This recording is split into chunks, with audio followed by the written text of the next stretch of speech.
Good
morning, everybody. Keith Engle here for TGI Sports Talks, Jack and Keith's Weekend Playbook.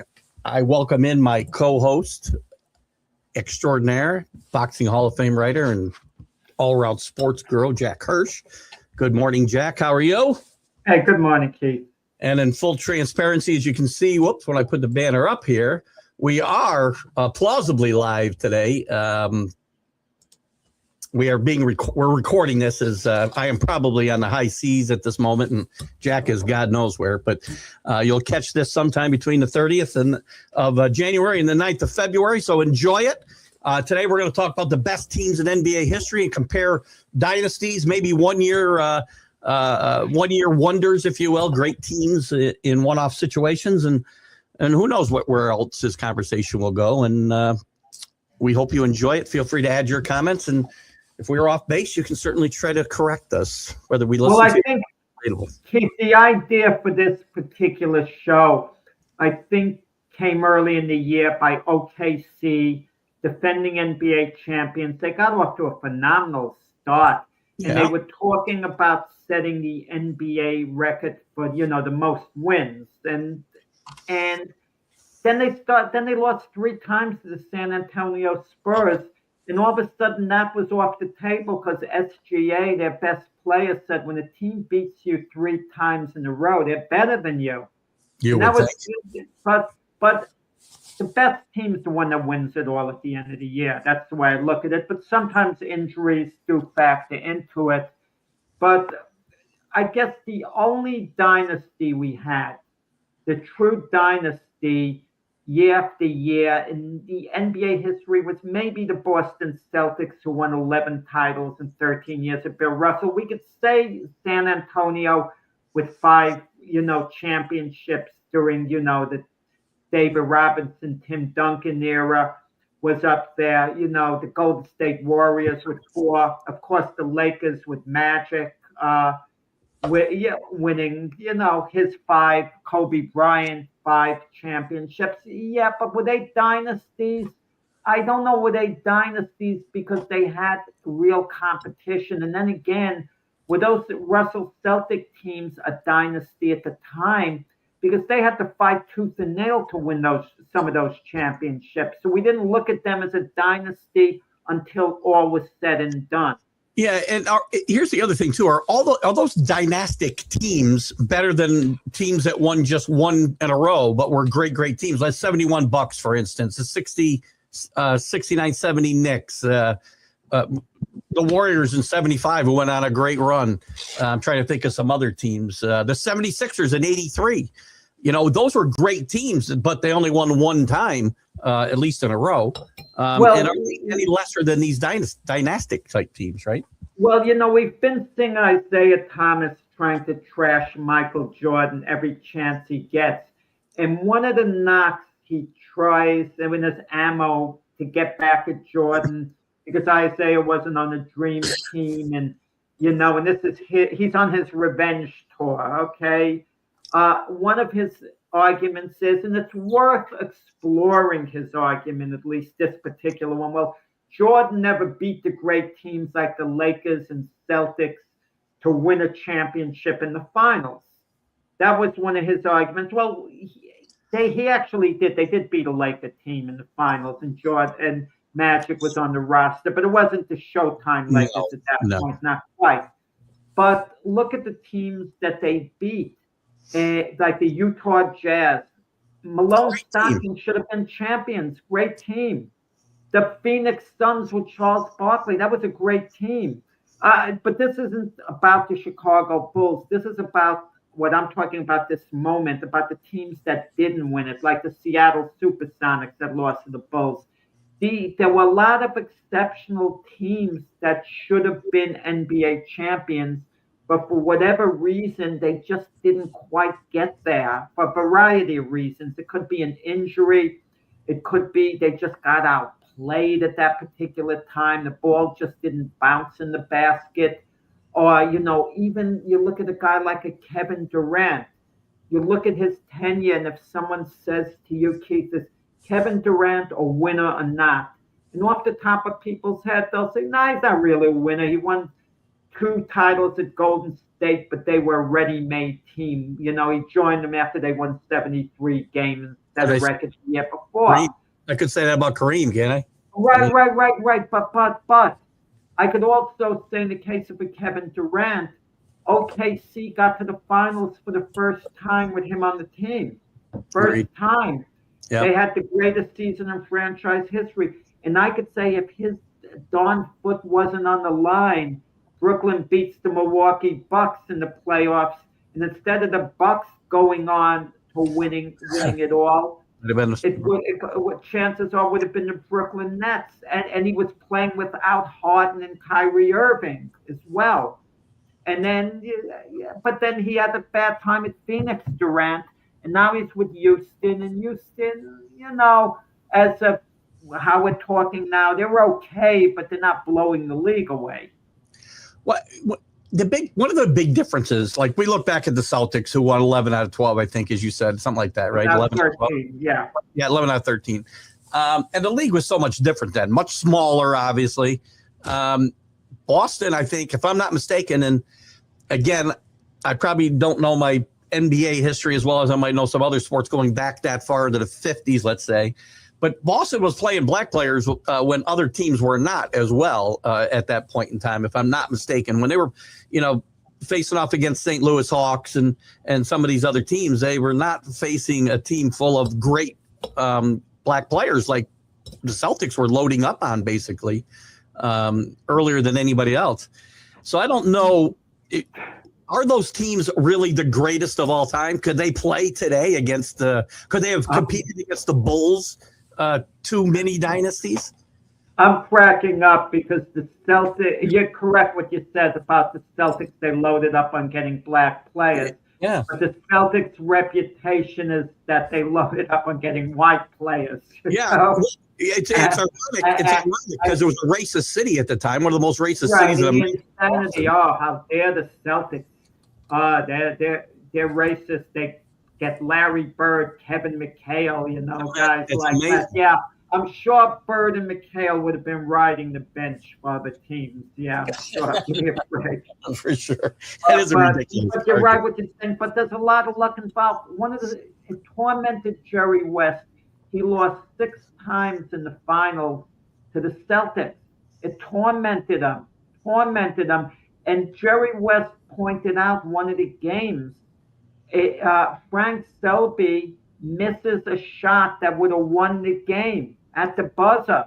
If the ball goes in, and he usually makes that shot, the Lakers would have beaten the Celtics one of those times for the NBA championship.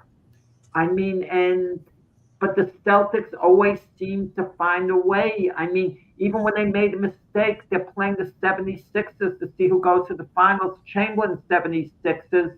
And they have a 1-point lead, the Celtics, with the ball, a few seconds left. And Bill Russell hits the backboard, turns the ball over to the Sixers. Yeah. It was the ultimate blunder. And had the Sixers scored gotten the ball and scored a basket on that possession, on the inbound pass, they took over possession. what would we have been saying about Russell? I mean, that would have been part of his narrative, Yeah. perhaps. But instead, we got the most famous call in NBA history. Havlicek stole the ball. Havlicek stole the ball by Johnny Most.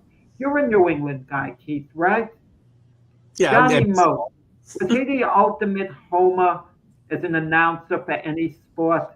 I think The basketball's had Celtics broadcaster. basketball's had some of the most. Him and Chick Hearn come to mind as the two biggest homers I can think of. Was Chick Hearn really a homer? I think so, yes. Maybe not the Johnny Most, maybe not the Johnny Most level, but Johnny Most was definitely. Well, Johnny Most was open. He said, "We got hosed on that call." You know, it would have been nice.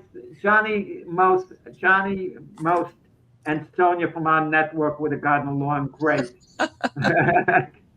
Can you imagine Johnny Most? Can you imagine Johnny Most applying for a play-by-play job today in any sport? He'd never even get considered. Well, but you know, in a past show that we had on, like a show we had on baseball that we talked about. Yep. I mentioned Tim McCarver before, and Tim McCarver was my favorite broadcaster because he never cared whether the team he was broadcasting for won or lost. I mean, it's one thing to be objective. You should be objective in calling the game. You really should. Yeah, I agree. But at least you want your home team broadcaster to want your team to win. I'm okay with homers in that regard. I'm okay with homers if they're paid by the team. I'm okay as long as you're not a sycophant for this. I mean, I'm a Yankee fan. Okay, Michael Kay. If he couldn't care less whether the Yankees won, I wouldn't like him. I wouldn't like him as a broadcaster if he didn't care at all. I mean, but I want them to care, and I'm okay that they root for their team to win, right? I just don't want them to ignore things that they see because they get paid. No. Be objective. They have to be objective. Right. I can't stand when they're not. When announcers aren't objective, even calls like foul calls. We're talking NBA here. Yeah. You know, call it as you see it. Don't complain that the player on your team got fouled. And then it happens the other way, and you see the replay, and then say, "Well, then maybe there was some contact there." Right. That's a great show. I got to start. I'm starting to write these things down as we have these conversations. I'm thinking of shows when we need to put this type of show together, and I've come up with 3 ideas. I hope I remember the list when it's time to do them, because we're always struggling for a topic. But today's topic is best teams in NBA history. Is it the Celtics? Is it the Jordan dynasty? I won't say best team, but I'd say best dynasty was the Celtics, who went on that run with Bill Russell, 11 championships in 13 years. Now, the argument against the Celtics was when they played, there were less players in the league. I mean, that was Russell's argument for. He said you only had the best players in the league you were playing against, and you put down some of the talent was put down. Even a guy like Bob Cousy. Bob Cousy, to me, guy who played in the 50s and 60s, would have been a great player today. Great player, quickly made the adjustment. The guys were forced. No, let me explain. Athletes were forced to play a different way. I know that going back to when I was on Little League. I was a first baseman. I like to catch the ball with one hand to throw it to first base, and I would get chewed out. No, you got to catch it with 2 hands. What do you think about one-handed? That was the mentality back in the day. Yeah. They had to dribble a certain way. They had to stop and do these 2-hand set shots, okay? They wouldn't go over today, but they were forced into that style of play at the time. That's the problem. And as the years went along, the players were allowed to be freer and freer and freer. Now it's ridiculous to run and gun. I mean, that's why the European teams have caught up to the Americans, because they play better fundamental basketball.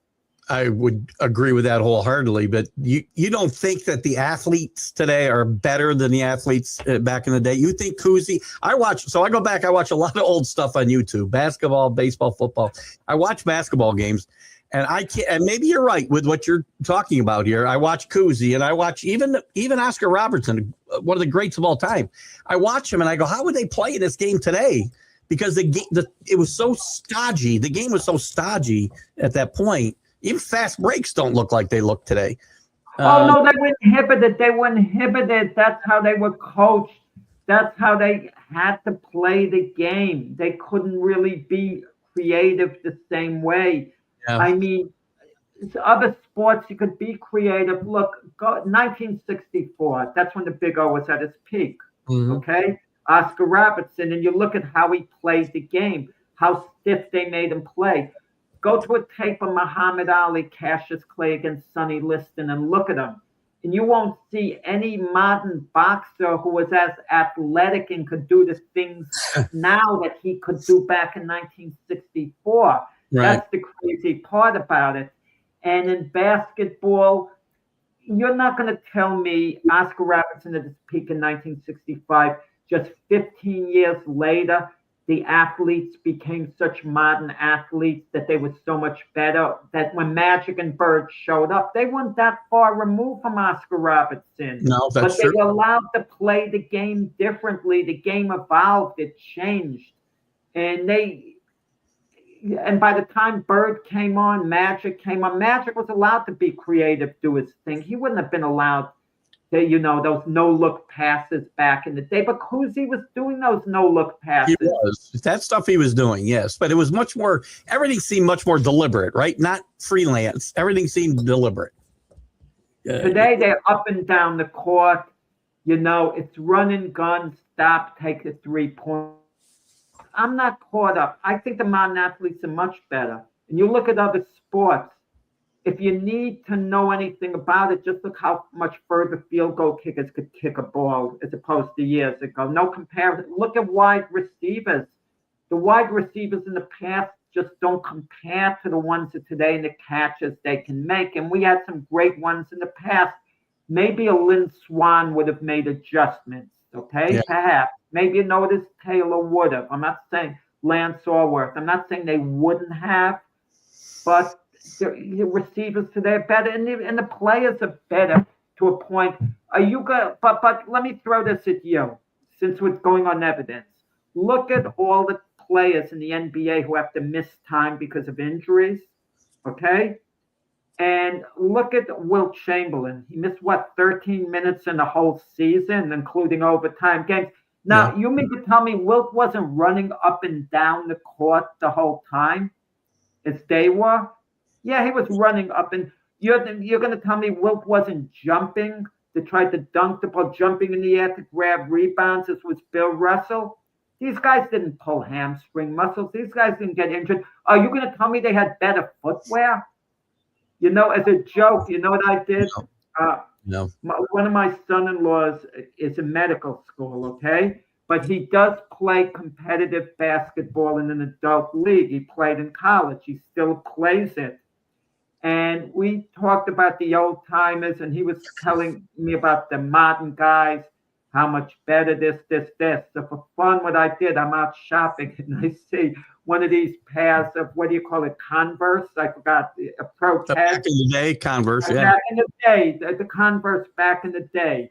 I buy a pair, and I give it to him, and I told him, I want you to wear this for your next game in the adult league. The old canvas, the canvas shoe? Right, just to wear that as opposed to the modern shoe and see how you feel. See what these guys wore.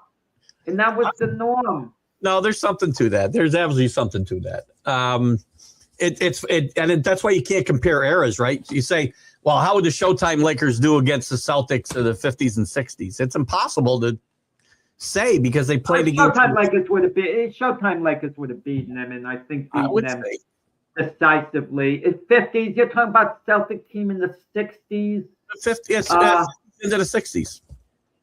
They would have had, to do a little bit of a comparison, okay?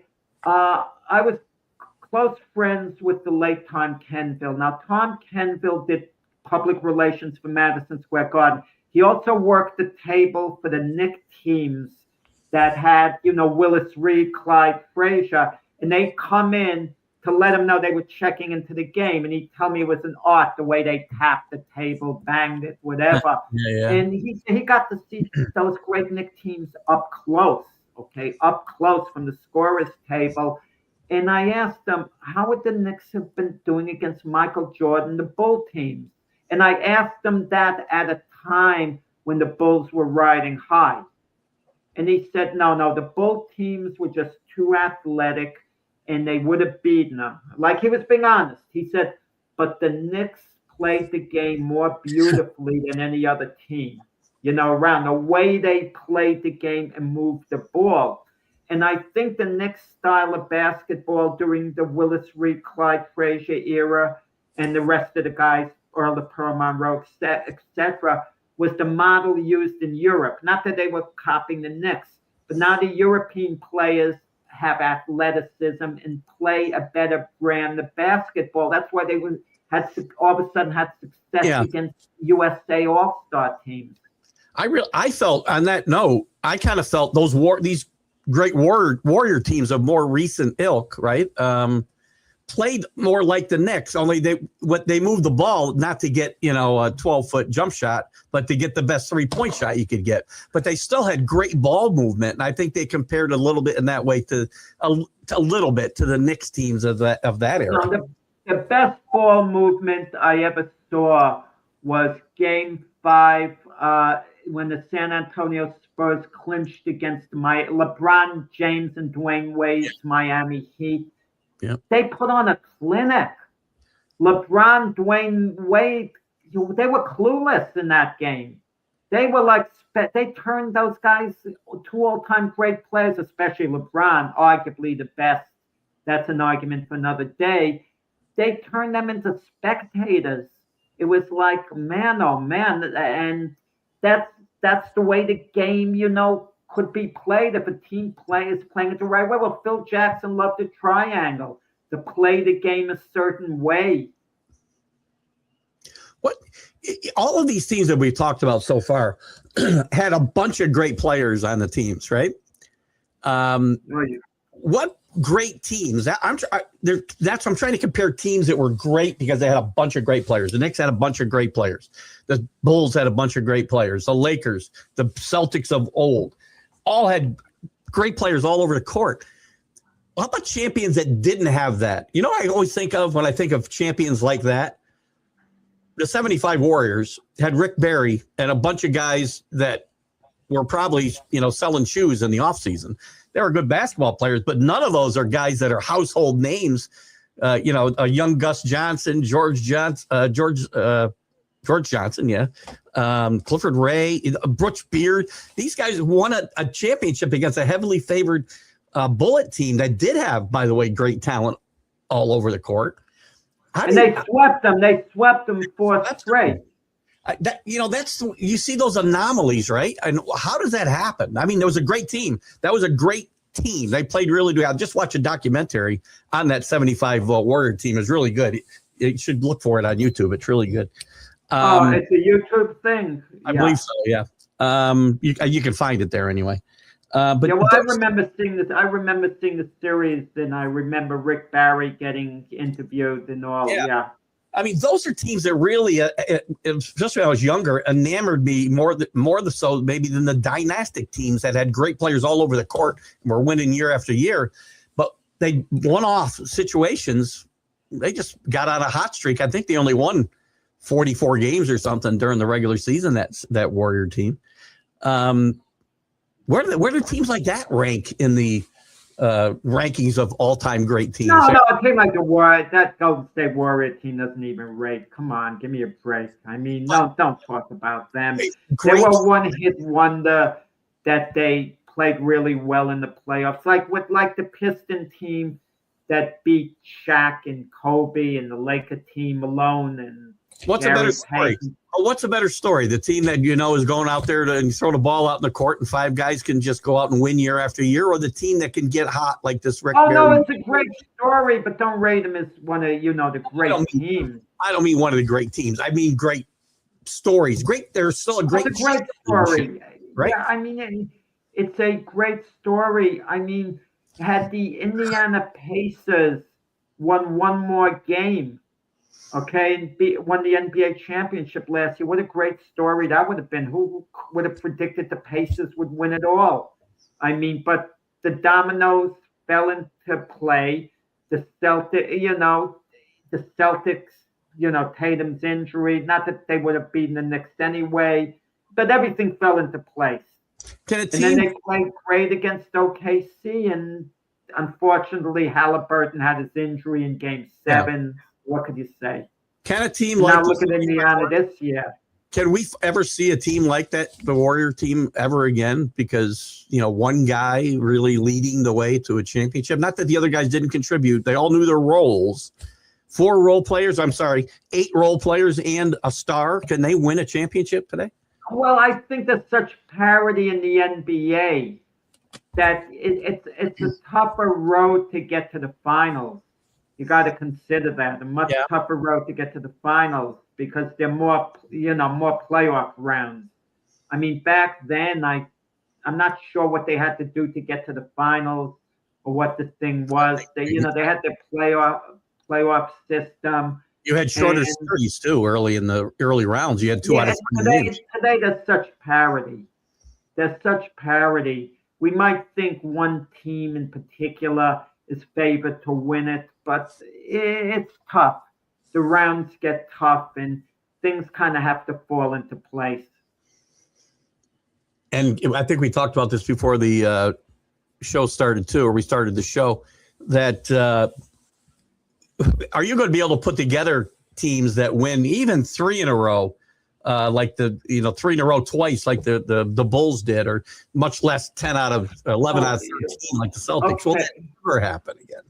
You need breaks. And what I was talking about a moment ago, OKC, they absolutely can repeat. Can they win 3 in a row if everyone else is healthy? Heck no.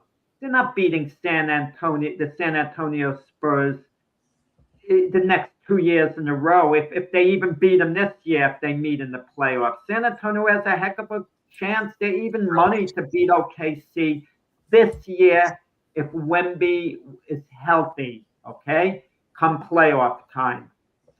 Okay, and we're taping this show. I have to say earlier. I hate to say it because I don't want to hear. Well, doesn't this idiot know that Wembanyama's out for the season? It's previously recorded here, Jack. I'll figure it. Yeah, exactly. We have to make that note, mention one more time, and I'm not going to mention that again. But no, they're not. If any team can go on a run, Keith, in my opinion, and win a few NBA championships in a row and be a dynasty in that respect, it would be San Antonio. If everyone's healthy and they can add just a little to their team, they've got that upside that they're the one team that could actually do it, not OKC. Fair. That's fair. But OKC could repeat this year. I'm not selling them short, though, but they're not going to be a dynasty. So you gave me your best dynastic teams. You said the Celtic teams were the best dynasty. As far as great teams. The numbers, 11 titles in 13 years. Look, Keith, we could compare the Chicago Bulls to them. Jordan was out, you could say 2 of the years, but really 1 year. He did play in the playoffs coming back from baseball, and you could say he wasn't himself. And he wasn't, he wasn't at peak form. He had to get that back. But had Jordan been at peak form, I don't think the Bulls would have won. They won 3 in a row, then didn't win it for 2 years, then won 3 in a row. I don't think they would have won 8 years in a row if Jordan was there. I think what would have happened, they would have won 4 years in a row. They would have beaten the Knicks team. They would have beaten the Houston team that barely got by the Knicks. Yeah. They would have beaten. But the following year, that Houston team was really good. I think they would have beaten the Bulls, the second go around. And then I think the Bulls would have won the next 3 after that the way they did. So I think they would have won 7 out of 8. You're asking me, had Jordan been there the whole time? That's still pretty good, and you're going to have to probably. That's great. That's phenomenal. I think they would have won all 8. I really do. It's possible. It's possible. So when you look at it from that perspective, I can say that team is, and I think they also had more turnover during that 8 years in players than the Celtics had probably during their 11-year run. Because even then players were turning over a whole lot more. They had like 3 different starting centers during that 8-year run, didn't they? The Bulls centers like Luke Longley, Bill Wennington, nothing to brag about. Bill Cartwright was one of those guys. Bill Cartwright was good. Yeah, he was good. Not dominant by any, The shooting guards kept turning over. I mean, they weren't again the key to that team necessarily. Yeah, Paxton, Kerr, So there was a revolving door at some of those positions. The two constants were Jordan and Pippen. You had those 2 guys together. I think they had a chance to win. Dennis Rodman joined them in his role. Yeah. Yeah. Again, that's another great point. Rodman came along later in that second part of the dynasty, right? So yeah. I don't know. I think that's another question too. Are dynasties good for sports? I think they are. I think they are.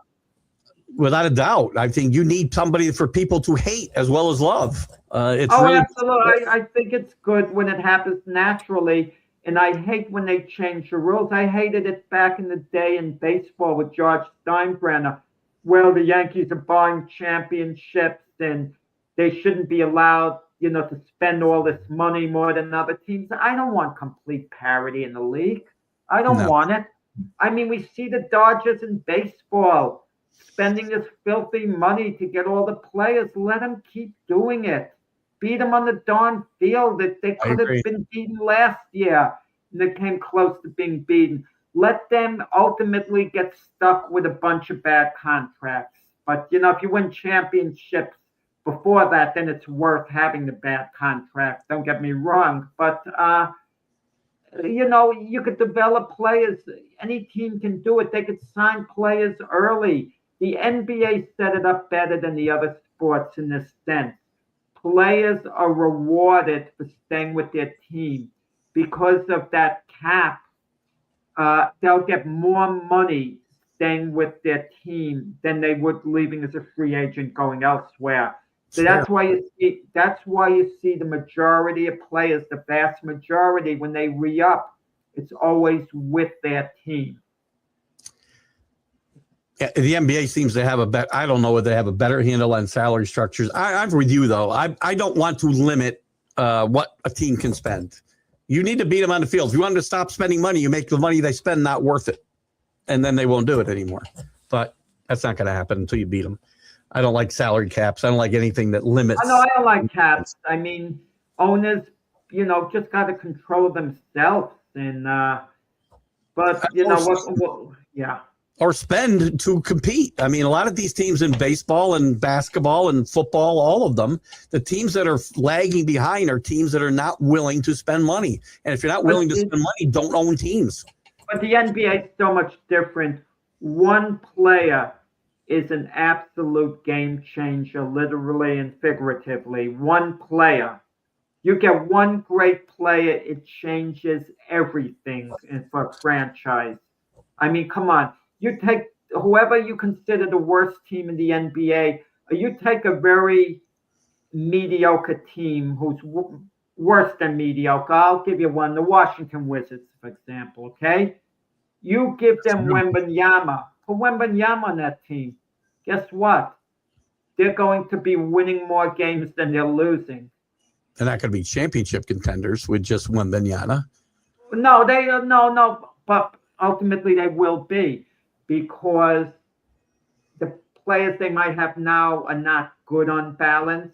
You just have to get average players and put them around him, and they're going to be competitive.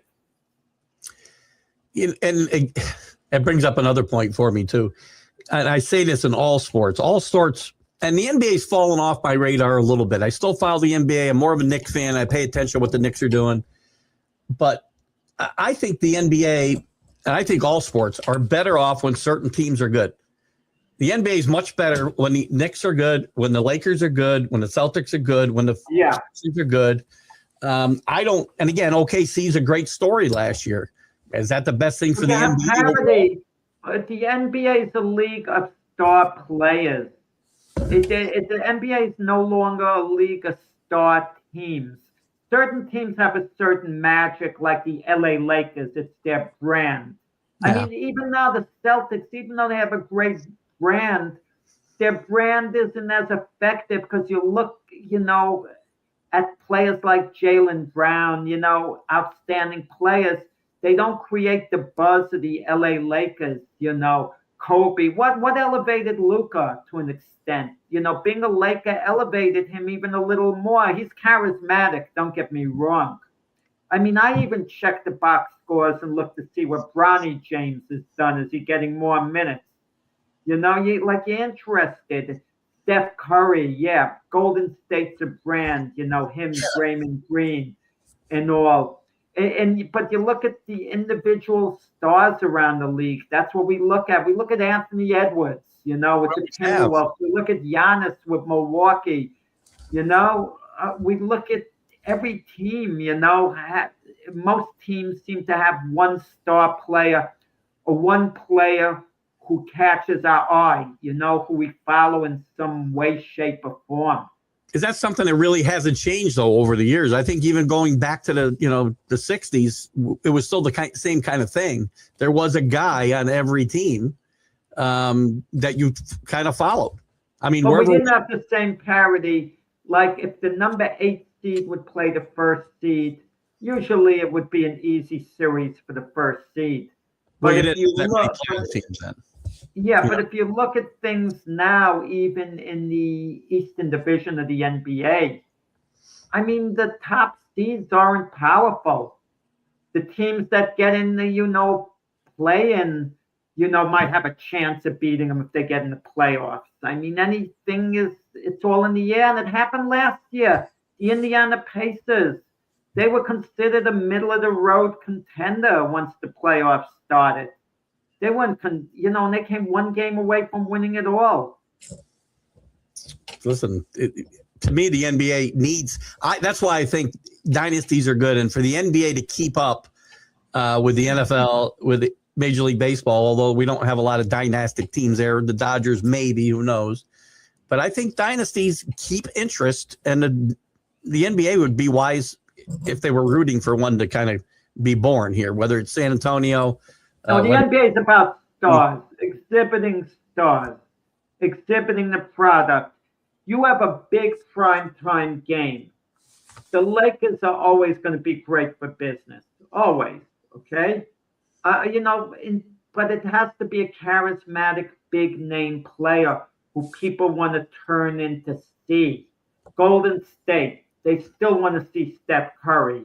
That's why Golden State, even though that, they've lost a lot off their fastball as far as being contenders, they're still must-TV viewing when they're playing because this is Golden State. They still have that reputation.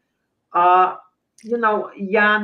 with Milwaukee, Giannis himself is an attraction, but something about Milwaukee, they don't excite anyone. The Sixers are good viewing because they have Embiid, they have Maxey. You kind of want to see them. The Knicks are the Knicks.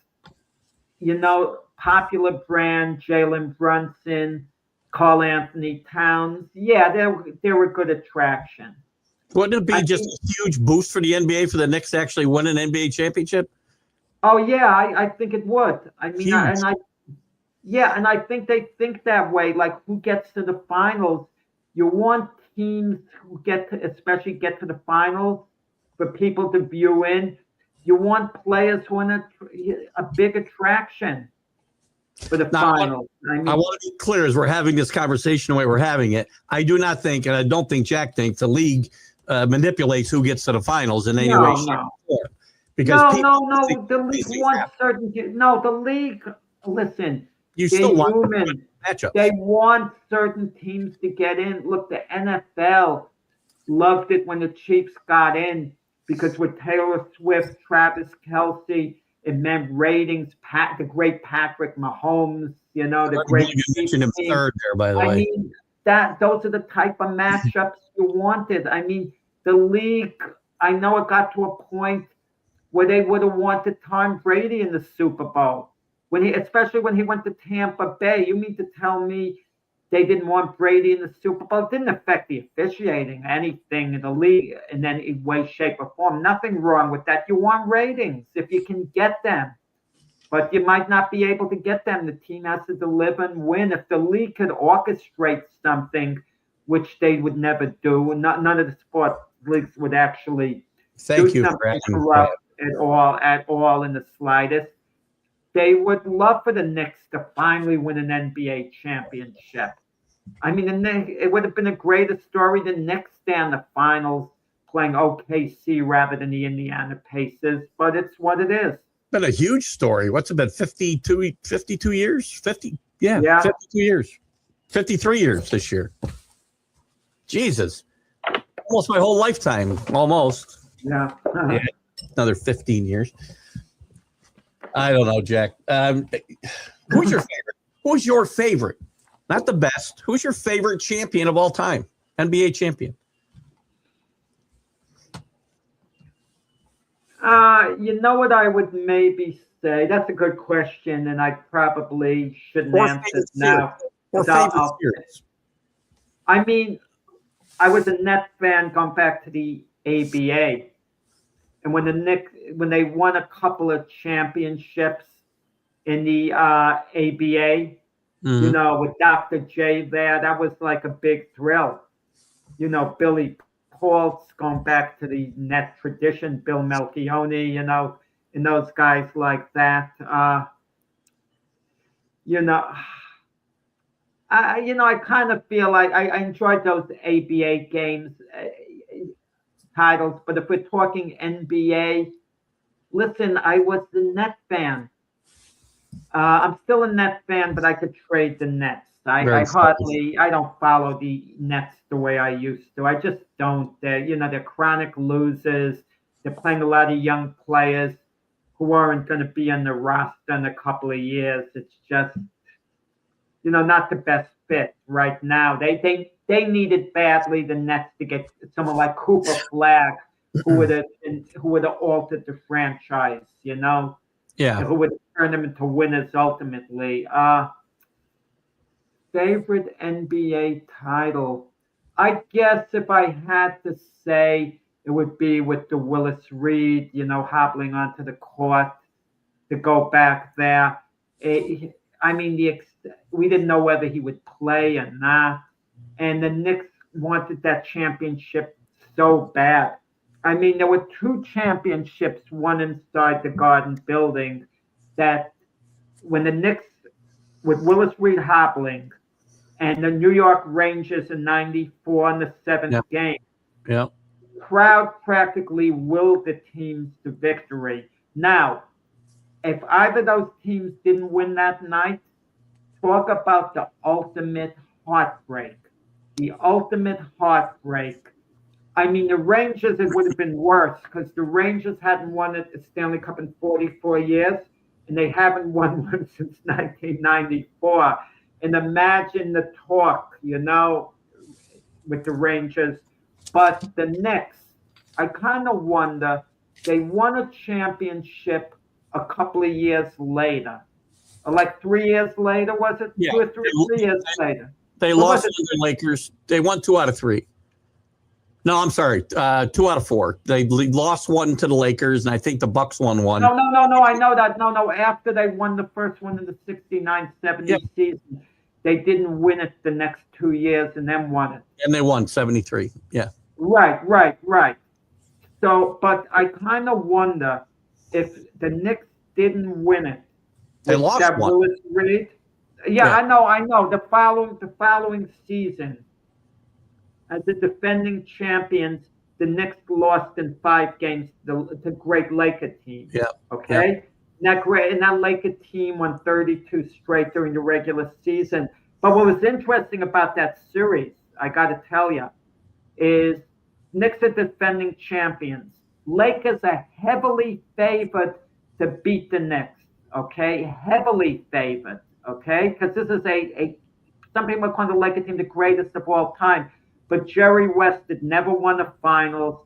They seem to be a little cursed for a while, like the Red Sox were for a while against the Yankees. Game 1 of the series, Lakers expected to beat the Knicks easy in the series. The Knicks put on a clinic. It was and they put a butt whipping on the Lakers game 1. And like the Lakers were like, what? But of course the Lakers rebounded and then won the next 4. Kind of reminded me a little also when Jordan won his first NBA title.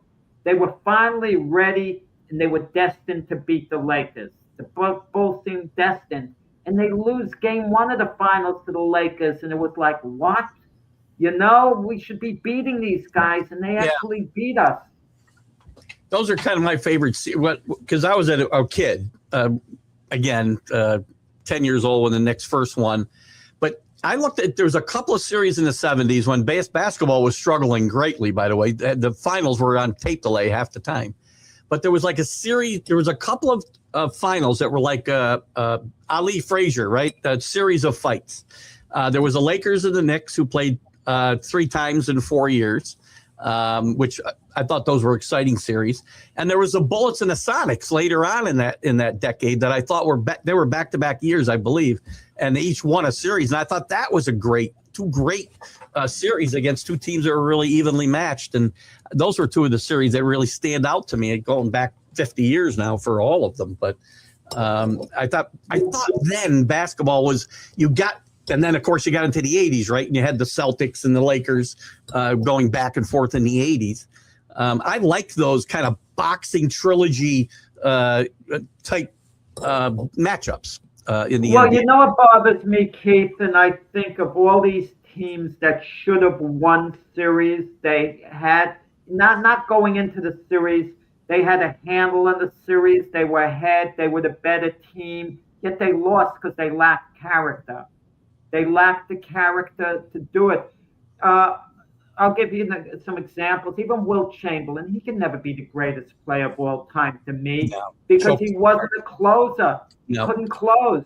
Yep. I mean, we talk about sports as about closing out plays, closing out games. He didn't close things out. His Philadelphia 76ers were leading Bill Russell's Celtics 3-1, in the playoffs. And they let that get away and lost 4-3. In Russell's last year, Wilt's Lakers are leading the Celtics 2-0 in the finals. Then they're leading them 3-2, yet they lose 4 out of 5, and they let it get away. If you're the greatest of all time, you don't let it get away. His first year as a Laker, did he take himself out of the last game? He took himself out. Then he would, and Vin Bredikoff wouldn't put him back in. There are 2 ways to look at it. Personally, I've always felt that Wilt kind of maybe was faking it. I do too. Because he never fouled out of a game. Wilt then wanted to come back in the game when the Lakers were waging a comeback. To his credit, he wasn't thinking of the record fouling out. And it got to the point, too, where Russell got up to 5 fouls ultimately as well. People forget that. But the way Chamberlain was holding his leg and so on, we'll never know for sure. We'll never know for sure. We'll never know for sure. But I get the feel Wilt wasn't strong mentally. And then I think of other series that teams let get away. The 76ers with Dr. J, George McGinnis, and that dysfunctional group blowing a 2-0 lead to the Portland Trailblazers. They had all the talent. They should have won this series. Doug Collins, they were just, I don't know, poorly coached, terrible cohesiveness. They needed 5 balls. Miami Heat with LeBron and Dwayne Wade, they have a 2-1 lead on the Mavericks. You got LeBron James, one of the greatest of all time, and Dwayne Wade, a Hall of Famer, Chris Bosh, etc., and you blow that lead? Come on.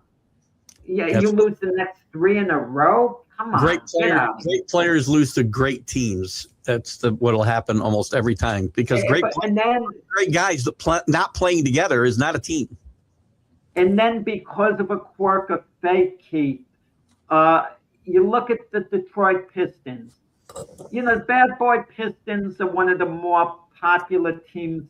I don't mean popular that they were liked, but popular as far as being well known, because they had that brand. Oh, everyone remembers the Bad Boy Pistons. Absolutely. But when you talk about the greatest NBA teams of all time, they don't come into the discussion, which is a shame.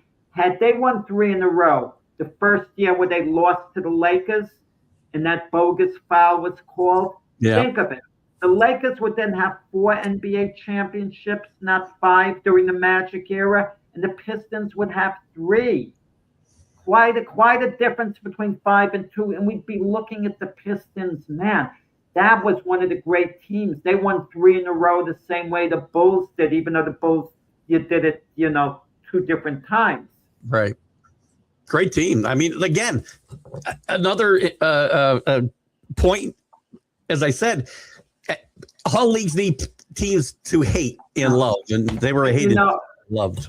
Yeah, we don't have much time, but I sometimes talk with one of our co-hosts from another show, James Martin, who's a big Isaiah Thomas fan, and I keep seeing on social media now what he's talking about, all these interviews popping up. Isaiah's going on his anti-Jordan campaign. Jordan wasn't a nice guy.